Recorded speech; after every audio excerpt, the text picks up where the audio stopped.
Tu l'as peut-être déjà remarqué. La journée, ton esprit semble occupé en permanence. Les notifications, les conversations, les vidéos, le travail, les obligations, tout s'enchaîne si vite que ton cerveau n'a presque jamais le temps de rester seul avec lui-même.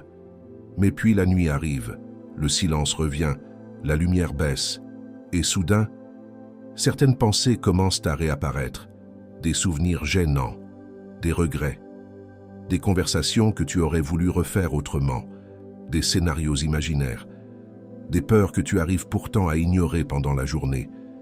Et plus tu essaies d'arrêter d'y penser, plus ton cerveau semble s'y accrocher. Certaines personnes ont même l'impression que leur esprit change complètement la nuit, comme si leur cerveau devenait plus sombre, plus anxieux, plus émotionnel. Pourtant, ce phénomène n'a rien d'un hasard. Le cerveau humain fonctionne différemment lorsque les distractions disparaissent. Et ce qui revient la nuit n'est souvent pas ce que ton cerveau veut oublier, mais ce qu'il n'a jamais vraiment réussi à traiter. La nuit, ton cerveau ne reçoit plus le même flot constant de stimulation. Il n'y a plus les réseaux sociaux pour occuper ton attention toutes les quelques secondes, plus les conversations, plus le bruit permanent du monde moderne. Et c'est précisément à ce moment-là que certaines émotions remontent à la surface. Ton cerveau commence alors à faire ce qu'il évite parfois toute la journée, analyser.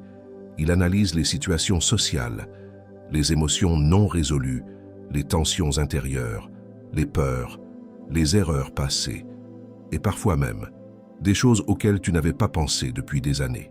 C'est pour cette raison que certaines pensées semblent revenir uniquement avant de dormir. Non pas parce que la nuit crée ces pensées, mais parce qu'elle enlève tout ce qui empêchait ton cerveau de les entendre. Il existe un phénomène étrange que presque tout le monde a déjà vécu. Tu es allongé dans ton lit, prêt à dormir.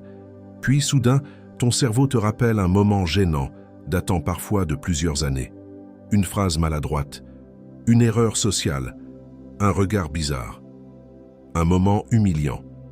Et immédiatement, ton corps réagit encore comme si la scène venait de se produire. Beaucoup de personnes pensent que cela signifie qu'elles sont faibles mentalement ou qu'elles réfléchissent trop. Pourtant, ce mécanisme vient en réalité d'un fonctionnement très ancien du cerveau humain. Le cerveau déteste les erreurs sociales. Pendant des milliers d'années, être rejeté par un groupe pouvait devenir dangereux. Les humains ont évolué en vivant en communauté. Être exclu signifiait parfois perdre sa protection, son aide ou ses ressources. Ton cerveau a donc développé un système de surveillance sociale extrêmement puissant.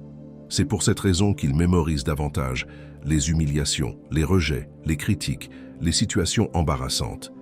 Ton cerveau considère ces moments comme des informations importantes à analyser pour éviter qu'ils se reproduisent. Le problème, c'est qu'aujourd'hui, ce système fonctionne encore dans un monde complètement différent. Ton cerveau moderne continue donc parfois à traiter un simple moment gênant comme une menace importante. Et la nuit, lorsque ton esprit devient plus calme, ces souvenirs peuvent remonter avec beaucoup plus de force. Le cerveau humain n'a jamais été conçu pour recevoir autant de stimulation en si peu de temps. Aujourd'hui, une seule journée peut contenir des centaines de notifications, des dizaines de vidéos, des milliers d'informations, des comparaisons permanentes, des émotions artificiellement stimulées.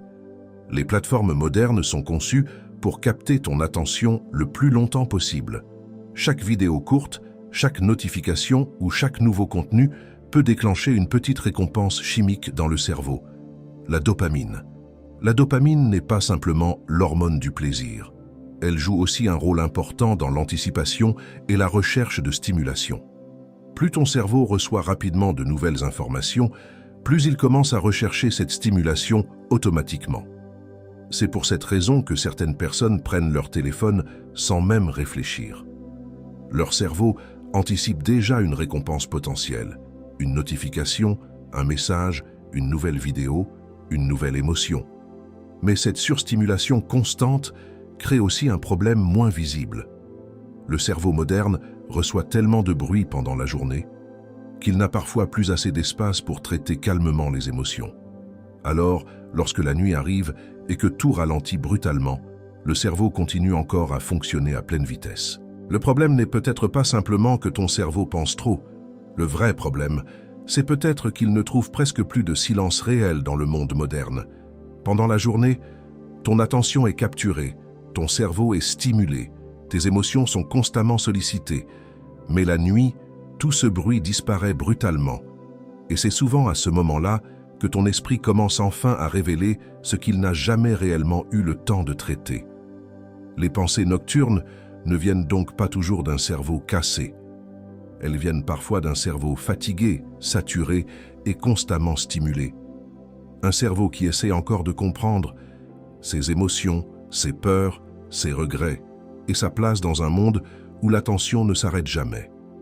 Et peut-être que la vraie question n'est pas « Pourquoi ton cerveau pense autant la nuit ?» mais plutôt « Quand ton cerveau a-t-il eu le temps d'être réellement au calme pour la dernière fois ?»